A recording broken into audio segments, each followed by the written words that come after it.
Hi and welcome to Study English IELTS Preparation. I'm Margot Politis. Today we're going to talk about how to describe the appearance or character of animals and people. Here's the clip. Listen to some descriptions of a very strange octopus. You couldn't get an animal that is sort of more different or more alien to us. They've got such a weird shape. They've got 8 arms coming off their mouth. When they walk around, it's like they're running round on super lips. They've got a head in the middle of their body. They've got a donut-shaped brain. They've got 3 hearts, blue blood and jet propulsion. And they've got a bag on the back that they stick all the body bits in. So octopuses have weird forms and they have lots of really unusual behaviours as well, like high speeds and camouflaging. I think the reason that octopuses have ended up having such weird forms and all these different sorts of behaviours is because they're a really good meal. They have no bones, no armour, no poison and no spines.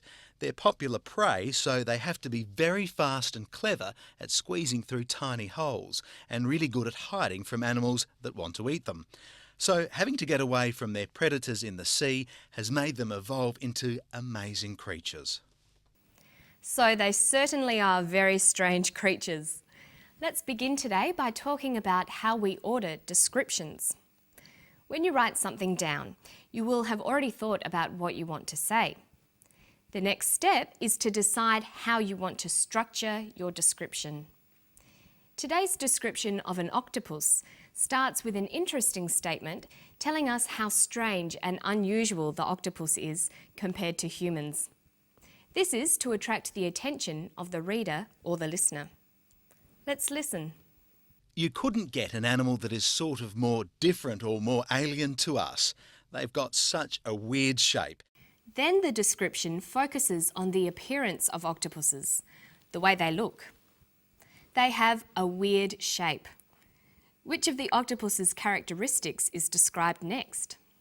So octopuses have weird forms and they have lots of really unusual behaviours as well, like high speeds and camouflaging.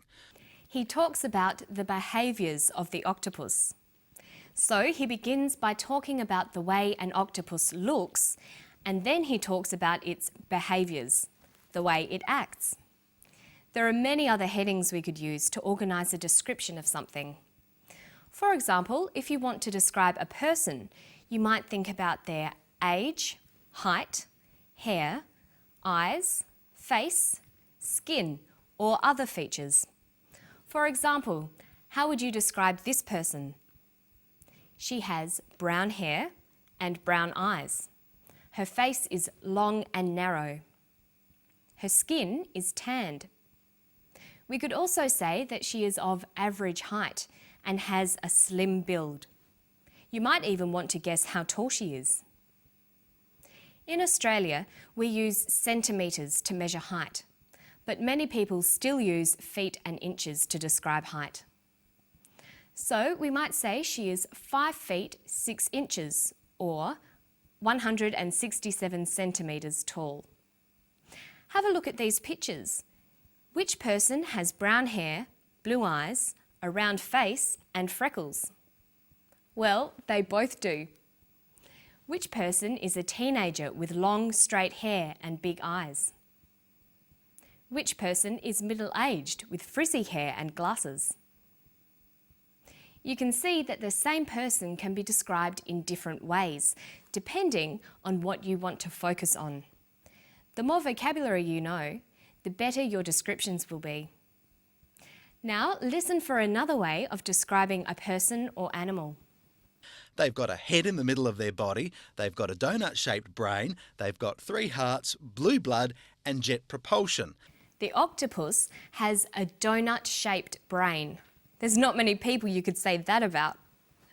But when describing things, it can be useful to compare something with a common shape.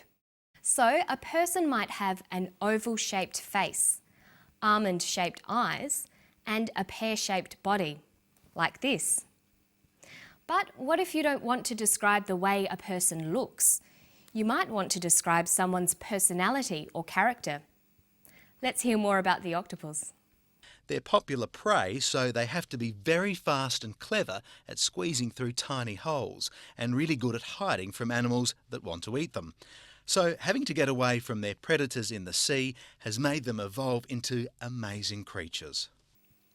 He describes the octopus as fast, clever, good at hiding, and amazing. When we are describing someone or something, it's a good idea to make a list of headings to help organise the description. We can talk about intellect. A person might be clever, wise, bright, smart, foolish, or even stupid. We can also talk about a person's attitudes towards life. We could say a person is sensible, introverted, extroverted, optimistic, or pessimistic. Or we might talk about their attitudes to people. Are they polite, generous and kind, or are they impolite, greedy and mean? And we can describe someone's behaviour too. Are they positive, interesting and confident? Or are they negative, boring and shy? When learning to describe people, it's a good idea to be familiar with opposites like these. This will help you build your vocabulary very quickly. Do you know the opposites of these words? Cruel, extroverted, courteous, generous, bright. The opposites are kind, introverted, rude, selfish, and stupid. Sometimes it sounds better to use one of the more positive words to describe someone. Mary was really cruel. You could say, Mary was not very kind. I think Kylie is rude. I think Kylie is not always polite. Now let's work on building up your vocabulary about body parts. We'll begin by listening to the clip again. Listen for words that describe the body parts of the octopus. They've got such a weird shape. They've got 8 arms coming off their mouth. When they walk around, it's like they're running round on super lips. They've got a head in the middle of their body. They've got a donut-shaped brain. They've got 3 hearts, blue blood and jet propulsion. And they've got a bag on the back that they stick all the body bits in. He uses the words mouth, arms, lips, head, body, brain, heart, blood and back. These all refer to parts of the body that you might want to describe, so it's important to know them. The easiest way to remember large families of words like these is to have a system. You should organise the words by association. For example, you could begin with the face and remember all the words that relate to the face: eyes, mouth, nose. Then you could work on the body and all the words that go with it: spine, blood, bones. And then you can do this for the head, the legs, the arms. Rhymes can also be helpful when you're trying to remember new words. A rhyme that Australian children learn in school is head and shoulders, knees and toes, eyes, ears, mouth and nose. Or maybe you could try to find words with similar sounds and group them together. Practicing them can also help with pronunciation. Some good examples are ch words: chest, chin and cheek, or K sounds: ankle, skull, back and knuckle. Or words that start with H: head, hip, heel, hand, heart.